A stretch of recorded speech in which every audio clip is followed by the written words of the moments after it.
Thank you, Chairperson. Mr. President, Deputy President, Chairperson, Chairperson of the NCOP, honourable members.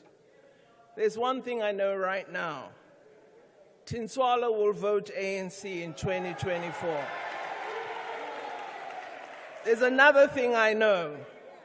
Fatima in Eldorado Park will not.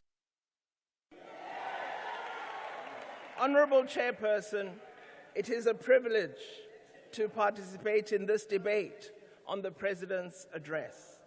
As the President indicated in his well-balanced speech, there are many challenges and many more opportunities. In fact, Chairperson, the second term will be a term when many of our governments and our people's ambitions and desires will come into full realization. As we anticipate such progress, Chairperson, we truly hope that there will be no pandemic to put a brake on our ambitions, no economic crisis among world powers holding trade back, and no conflict involving great powers, inflating oil prices, narrowing markets, and impacting on jobs and growth. There are many in this House, Chairperson, who are naysayers all the time. They believe the ground will open up and swallow them if they tell the truth about the challenges that confront this government and the many bold steps taken to address them. It is, of course, the task of the opposition to seek to point at failures, and we should not be surprised at that.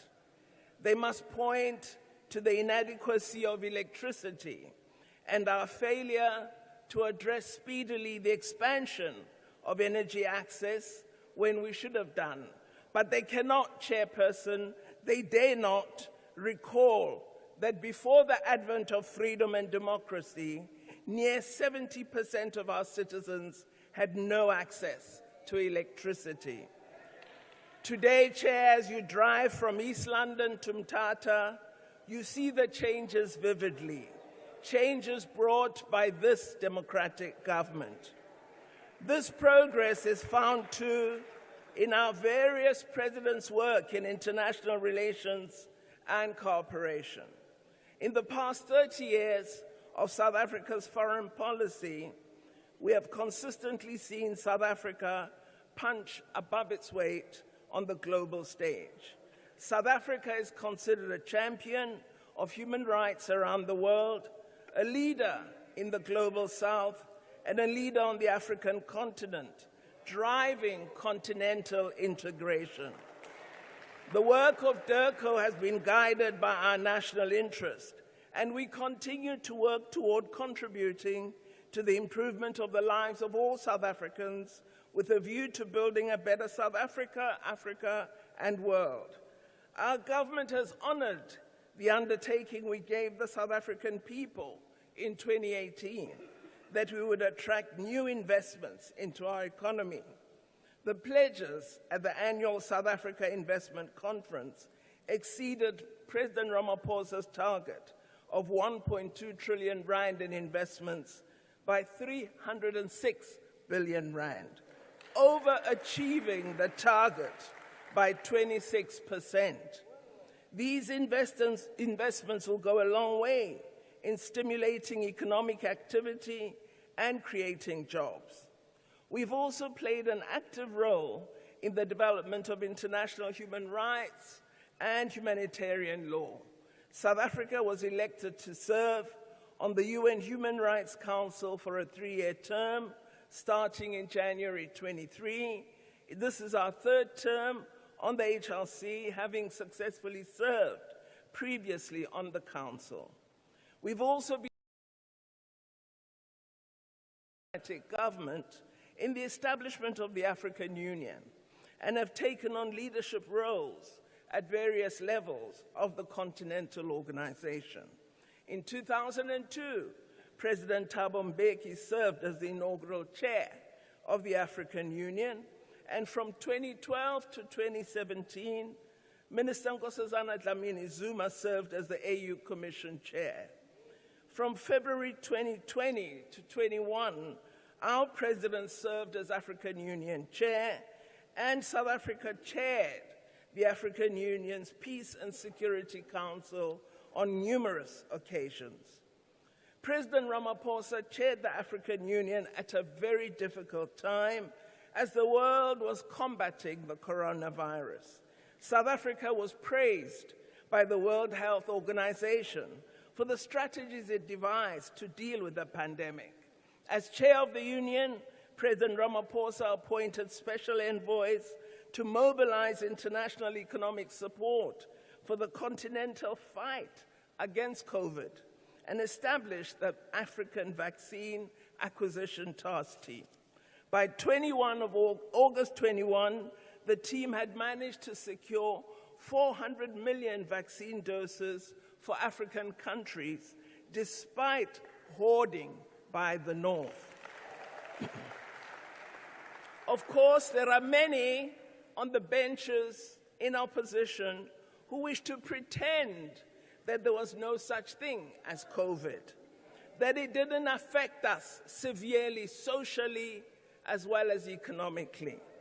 Our country played a major role in the fight to make COVID vaccines more accessible to the developing South. We couldn't get vaccines till President Ramaphosa intervened. South Africa and India argued effectively for a temporary TRIPS waiver at the World Trade Organization to enable developing countries to manufacture COVID vaccines and therapeutics. We faced huge resistance from the rich developed countries, but we won a partial temporary waiver. As a result, in 2021, the African Union heads of state established the Partnerships for Africa Vaccine Manufacturing under the Africa CDC. The Africa CDC is working with 4 other national regulatory authorities to boost capacity to manufacture 60% of vaccine needs in Africa by 2040, for the first time ever for Africa, and South Africa led the way.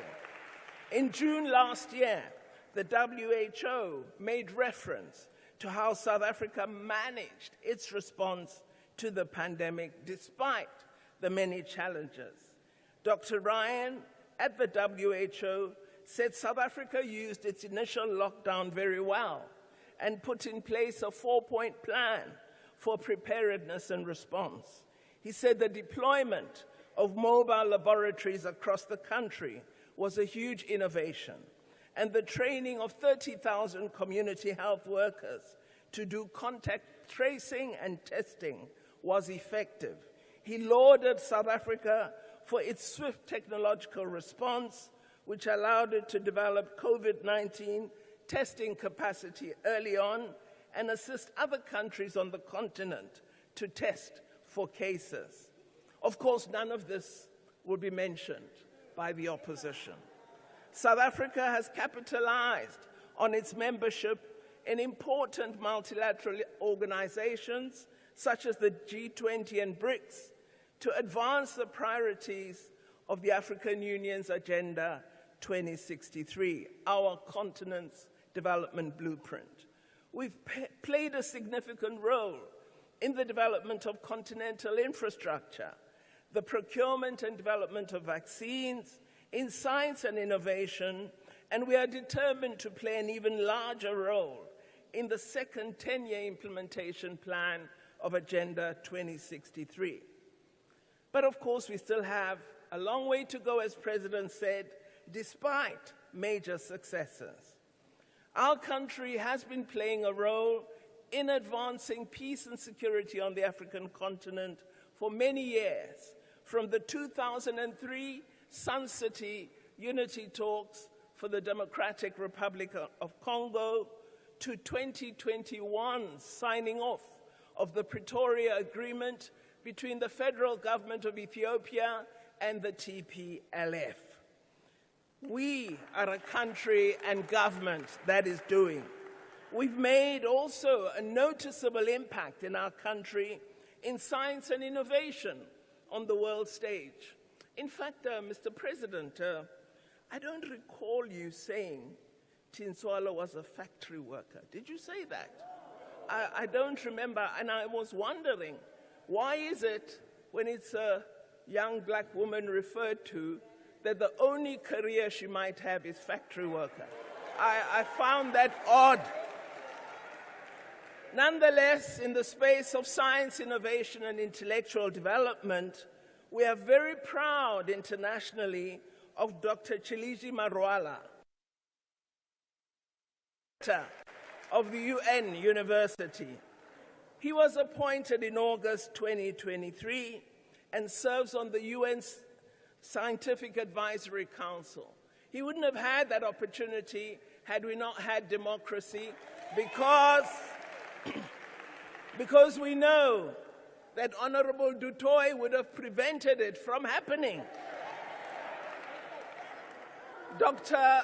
Marwala served as Chancellor of the University of Johannesburg, is a specialist in artificial intelligence, in computer science, and is also a qualified mechanical engineer. This male Tinswalo is not a factory worker whose factory is closing. We also have a further list of world award winners. Black women scientists. We celebrate Professor Tebelo Nyokong, who is Rhodes University's director of the Institute of Nanotechnology Innovation. She's received many global awards for her research on photodynamic therapy of cancer and on eliminating antimicrobial resistance. If the Honorable Steenhuisen had said Tinswalo was a physicist who lost her job, I would have said transformation is happening. But a factory worker, no. The pioneering research of Professor Nyokong is paving the way for safer cancer detection and treatment without the debilitating effects of chemotherapy. Last year, Pope Francis appointed Professor Nyokong to the Pontifical Academy of Sciences. And then we have Sinamile Masango, who is a nuclear physicist and an esteemed scholar who presents her work on some of the biggest science stages in the world.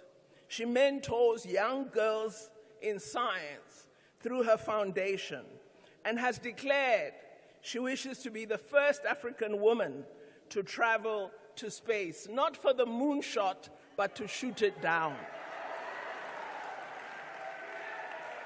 Our country, Honorable Chairperson, has a myriad of influential, talented minds, and we are proud that they represent South Africa so well. Some of these inimitable minds comprised our world-class team of international law advocates who presented our case to the International Court of Justice last month on Israel's genocide in Gaza. I was absolutely shocked at Honorable Nodada suggesting leave the genocide and focus on your domestic issues. I find it horrifying that is the future South African we have. People worldwide have hailed South Africa's case before the ICJ and the finding of the court that there's a plausible case of genocide. This has had reverberations worldwide. The case is particularly significant in that the ICJ is seized by such an important matter of peace and security, where it is a country of the South that is asking the world's highest court to hold a country of the North accountable for their violations of the Geneva Convention. We all know that provisional measures were set out by the court. We all know that the silence of the Democratic Alliance has been deafening.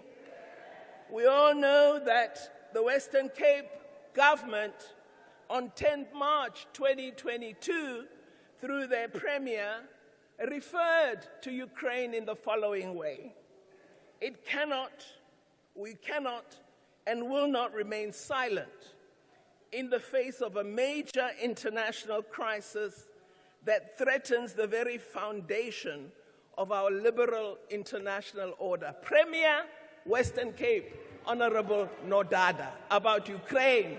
But today you say we must ignore genocide in Palestine. We are embarrassed by you.